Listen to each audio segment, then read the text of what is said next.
Hi అండి, అందరికీ నమస్కారం. Welcome back to Telugu new వంటలు అండి. ఈరోజు మనమైతే బిర్యానీ రైస్ ఎలా చేయాలనో ఈ వీడియోలో మనమైతే తెలుసుకోబోతున్నాం. నేనైతే మున్ మేకర్ కర్రీ అయితే వండానండి. ఆ వీడియో లింక్ అయితే డిస్క్రిప్షన్లో ఉంది. ఆ వీడియో కూడా ఫుల్ చూడండి. ఫస్ట్ అయితే ఒక కుక్కర్ అయితే పెట్టేసుకొని అందులో మసాలా దినుసులు అయితే వేసేసుకోవాలి. ఇందులో బగారాకు, బండ పువ్వు అయితే ఇందులోకి అయితే వేసేసుకోవాలి. కొంచెం ఆయిల్ చిల్లుతుందండి, కొంచెం దూరం ఉండి వేసేసుకోండి. వాష్ చేసి అయితే వేసుకోండి. ఇప్పుడైతే వేసుకున్న తర్వాత అందులోనే దాల్చిన చెక్క కూడా వేసుకోండి. ఆ తర్వాత ఇందులోనే పచ్చిమిరపకాయలు కూడా వేసేసుకుందాం.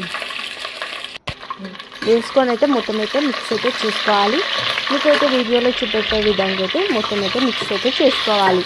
మా వీడియో ఫస్ట్ టైం అలా చూస్తున్నట్టయితే లైక్ చేయండి, షేర్ చేయండి, అలాగే సబ్స్క్రైబ్ అయితే తప్పకుండా చేసుకోండి. ఇప్పుడైతే లో ఫ్లేమ్లో పెట్టుకొని అయితే ఫ్రై అయితే చేసుకోవాలి. మిరపకాయలను అయితే మొత్తం అయితే ఫ్రై అయితే చేసుకోవాలి. హై ఫ్లేమ్లో పెట్టుకుంటే మాడిపోకుండా లో ఫ్లేమ్లో పెట్టుకొని అయితే ఫ్రై అయితే చేసుకోవాలి. మిరపకాయలు అయితే ఫ్రై అయిన తర్వాత ఇందులోనే ఆనియన్స్ అయితే వేసుకోవాలి. ఆనియన్స్ అయితే పచ్చివాసన పోయే వరకు అయితే ఫ్రై అయితే మీకు వీడియోలో చూపెట్టే విధంగా అయితే చేసుకోండి. ఆ తర్వాత ఇందులో ఒక 2 పెద్ద సైజు అంత క్యారెట్లు అయితే తీసుకొని వేసుకోండి. ఇలా మీకు వీడియోలో చూపెట్టే విధంగా పీసెస్ లాగా అయితే కట్ చేసుకోండి. అలా ఉంటేనే పిల్లలైనా పెద్దవాళ్ళైనా కలర్ఫుల్గా ఉంటుంది, చాలా టేస్టీగా కూడా వస్తుంది. ఆ తర్వాత పొటాటోస్ కూడా, ఆలుగడ్డలను కూడా ఈ విధంగానే కట్ చేసుకొని అయితే వేసుకోండి. మీకు వీడియోలో చూపెట్టే విధంగానే కట్ చేసుకోండి. ఆ తర్వాత దీన్ని కూడా మొత్తం అయితే మిక్స్ అయితే చేసుకోవాలి. ఇవన్నీ అయితే మొత్తం అయితే ఆయిల్లో అయితే ఫ్రై అయితే చేసుకోవాలి. ఆ తర్వాత ఇందులోనే బఠానీతులను కూడా వేసుకోండి. నేనైతే 1/2 కప్ వరకు అయితే బఠానీతులను అయితే వేసుకుంటున్నాను. వేసుకొని దీన్ని కూడా మొత్తం అయితే మిక్స్ చేసుకోవాలి. ఆ తర్వాత వీటిని ఆయిల్లో అయితే ఒక 2 మినిట్స్ వరకు అయితే ఫ్రై అయితే చేసుకోవాలి. మీకు వీడియోలో చూపెట్టే విధంగా అయితే చేసుకోవాలి. లో ఫ్లేమ్లో పెట్టుకొని అయితే ఫ్రై చేసుకోండి, లేకపోతే మాడిపోతుంది. ఒకసారి అయితే మొత్తం అయితే మిక్స్ అయితే చేసుకోవాలి. ఇందులోకి రుచికి తగ్గే విధంగా అయితే సాల్ట్ అయితే వేసుకోండి. నేనైతే 1.5 అయితే వేసుకుంటున్నా. కేజీ రైస్కి అయితే 1.5 అయితే సరిపోతుందండి. ఇదంతా అయితే మొత్తం అయితే మిక్స్ చేసుకోవాలి.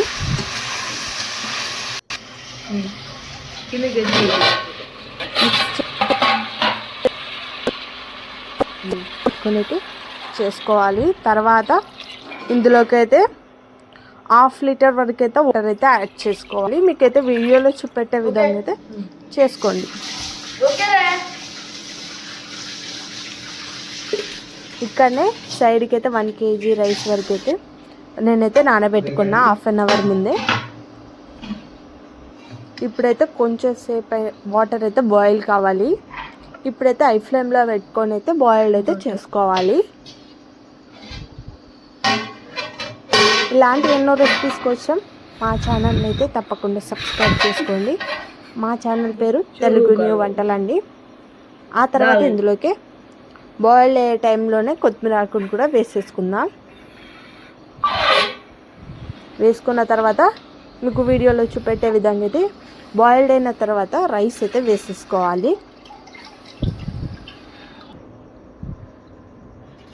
చూడండి, వీడియోలో విధంగానే చేసేసుకోండి. రైస్ వీడియోలో చూపెట్టే విధంగా అయితే మొత్తం అయితే వేసేసుకోవాలి. వేసేసుకొని అయితే ఒకసారి అయితే మొత్తం అయితే మిక్స్ అయితే చేసుకోవాలి. వీడియోలో చూపెట్టే విధంగా అయితే చేసేసుకోండి. చేసుకొని అయితే ఇప్పుడైతే క్యాప్ అయితే పెట్టేసుకోండి. ఇప్పుడైతే మొత్తం ఒక 10 to 15 మినిట్స్ అయితే వర్క్ పడుతుందండి టైం. మీకు వీడియోలో చూపెట్టారు సగం అయితే. ఇప్పుడైతే మనమైతే ఒకసారి అయితే మొత్తం అయితే మిక్స్ అయితే చేసుకోవాలి. చూడండి చాలా టేస్ట్ అయిన బిర్యానీ రైస్ అయితే రెడీ అయిందండి. దీని కాంబినేషన్ అయితే నేనైతే మున్మేకర్ కర్రీ అయితే వండానండి. దీనికైతే సూపర్ వచ్చింది.